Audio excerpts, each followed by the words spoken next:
It's now been close to 4 months since saloons were closed down. A national lockdown saw the closure of airports, bars, churches and schools also counted them amongst the fold. Saloon operators are now feeling the heat.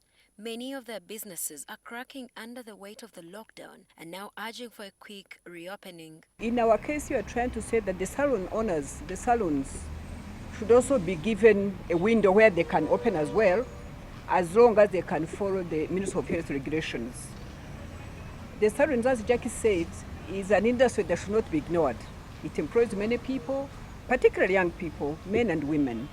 Where they think they're dangerous, I think they're easier to control, in the sense that most salons, they have a door, and you cannot take in so many. So I strongly believe that if the salons work with the Ministry of Health, they can actually do their businesses, but also be mindful of people's health. Saloon owners are now pledging to adhere to any set of guidelines that may be given to them by the Ministry of Health. We are always working with water and soap all day long. So that issue is totally solved.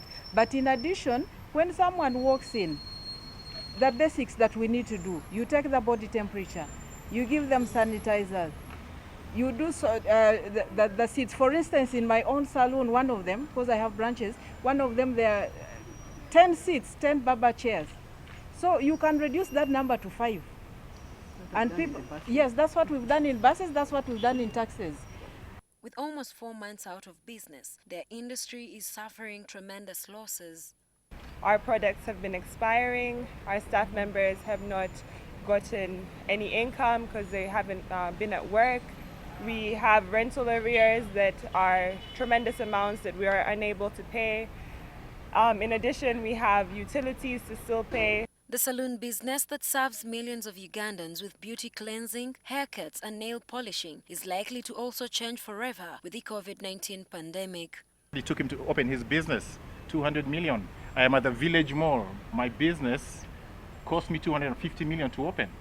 So that just gives you an indication of what we're suffering as saloon owners. Yeah, and I'll tell you, a typical rent, that place is 17 million a month. We've been closed for 3 months already. That's 51 million.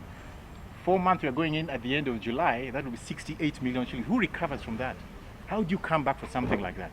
You know, then our employees, these are commission-based staff who work on a daily basis. They earn a commission. You work on a customer, you get a percentage. They've not been working for close to 4 months. The lockdown effects have put over 1 million Ugandans into temporary unemployment. A post-recovery plan that caters to employees like those in saloon business is a much-needed effort. Attempts to get a comment from both the Trade Minister and the Ministry of Health hadn't yielded fruit by press time. Olivia Komgisha, NTV News.